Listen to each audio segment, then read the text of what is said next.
in the persistent, probably eternal whirlwind of conspiracy theories about the November 1963 assassination of President John F. Kennedy, there is one conspiracy theory that is no longer just a theory, and hasn't been for years. That wide-ranging conspiracy was for real, and proof of its existence will almost certainly grow more solid on Thursday with the imminent release of tens of thousands of pages of long classified, assassination-related documents from the National Archives, supposedly the last of the government's secret files on Kennedy's murder. What conspiracy? Not one involving a second assassin in Dealey Plaza. All of the most credible evidence continues to point to Lee Harvey Oswald as the lone gunman in Dallas. Not some sort of mafia plot that resulted in the silencing of Oswald 2 days later by Dallas strip club impresario Jack Ruby. Really, what halfway competent mob boss would choose a delusional blabbermouth like Ruby to carry out a second crime of the century by murdering Oswald? Not a sprawling coup d'etat involving everyone from Presidents Lyndon Johnson to the Pentagon architects of the Vietnam War to a cabal of gay right-wingers in New Orleans. See Oliver Stone's hit 1991 film JFK. I'm referring to the well-documented, proven conspiracy within the highest reaches of the US government, a criminal conspiracy from the start, involving the destruction of top-secret documents and photographs, the silencing of witnesses and whistleblowers, and the wholesale suborning of perjury, to cover up the truth about what the government had known in advance about Oswald and the clear threat it posed to one man, President Kennedy. The word cover-up is not hyperbole. Remarkably enough, it is the word that the CIA itself applies to what happened immediately after the assassination. In a once classified internal report that became public in 2014, the spy agency's in-house historian acknowledged that the CIA had engaged in a cover-up, albeit a benign cover-up, he insisted, to hide evidence from the Warren Commission and later government investigations. The cover-up was intended to keep investigators focused exclusively on evidence that proved what the agency believed at the time was the best truth: that Lee Harvey Oswald, for as yet undetermined motives, had acted alone in killing Kennedy. I certainly don't see the cover-up as benign, and in conspiring to hide evidence of their bungling before the assassination, a conspiracy exposed document by document over the last half-century, the CIA and FBI helped launch the much larger wave of conspiracy theories that followed and are likely to plague us forever. Since the late 1960s, opinion polls have shown consistently that a majority of the American people are convinced that the government has never told them the full truth about the murder of their president. And their skepticism, the evidence shows, has always been justified. After falling down the rabbit hole of the national debate over the Kennedy assassination, my first book was a history of the 9/11 Commission, so I made the grievous mistake of thinking it would be easy to follow up by writing a similar history of the Warren Commission. I was saddened and surprised by a central conclusion that I reached by the end of my research: the Kennedy assassination did not have to happen. It could have been prevented, easily, if the CIA and FBI had just acted on the intelligence in their own files in November 1963. Yes, Oswald was a violent, delusional misfit. But he was not the pure lone wolf portrayed by the initial government accounts of the assassination, the image that the government was desperate to present after Kennedy's murder, since it suggested nothing could have been done to stop him. In fact, both the CIA and FBI had Oswald under aggressive surveillance in the months before the assassination, and knew he was talking to people who, at the height of the Cold War, might also have wanted to see Kennedy dead. Both agencies had strong reason to believe that Oswald, a self-proclaimed Marxist who had years of rifle practice in the Marine Corps, would be a danger when Kennedy's motorcade passed through Dallas on the 22nd of November 1963.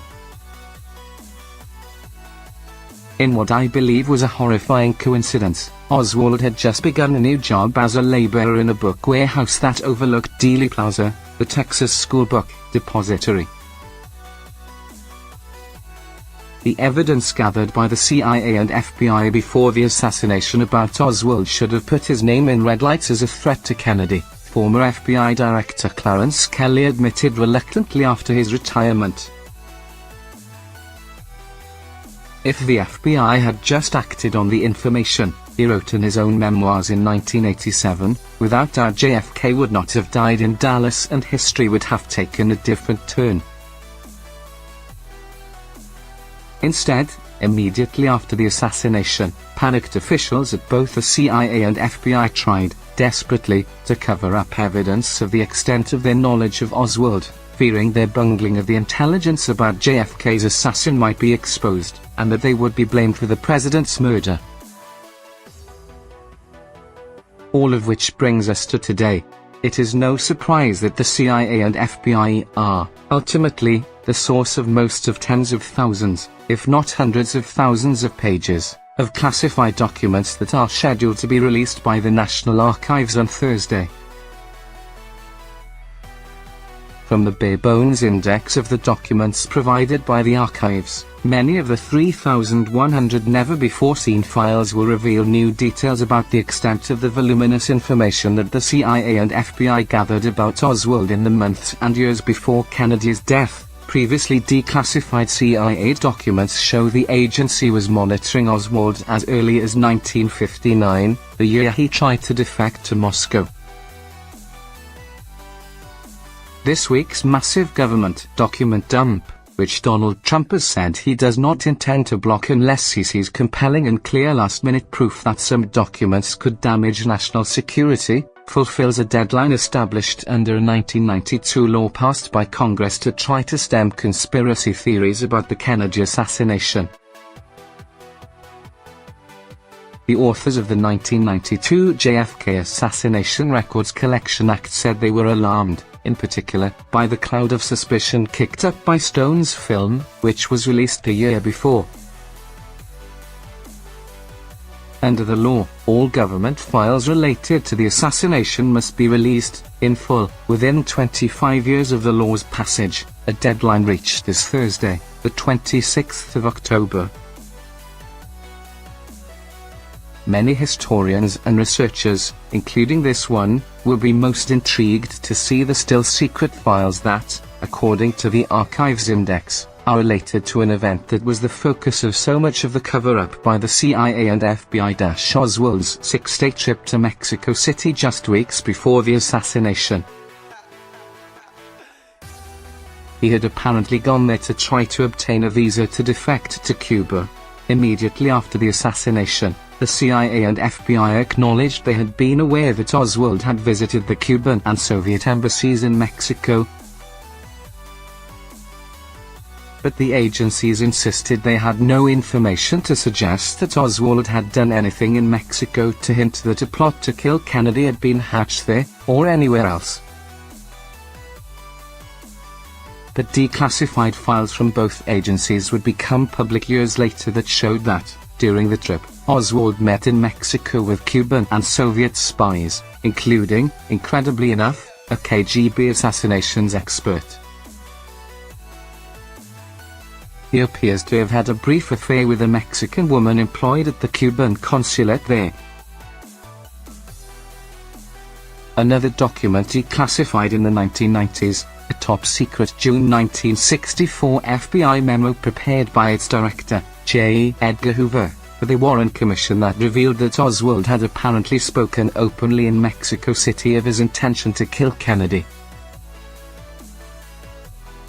In what appears to be another, particularly brazen part of the cover-up, that memo appears never to have reached the Commission.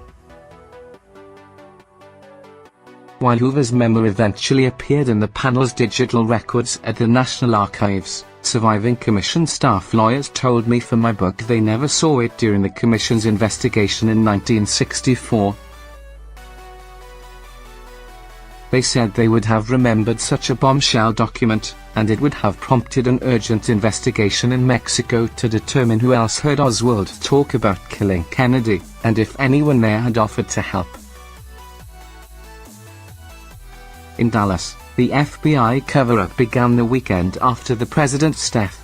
The first act came on Sunday the 24th of November, the day Ruby gunned down Oswald at Dallas Police Headquarters, when an FBI agent in the Bureau's field office across town was ordered to destroy a threatening handwritten note that Oswald had hand-delivered to the office earlier that month, apparently a protest over the FBI's aggressive surveillance of his family.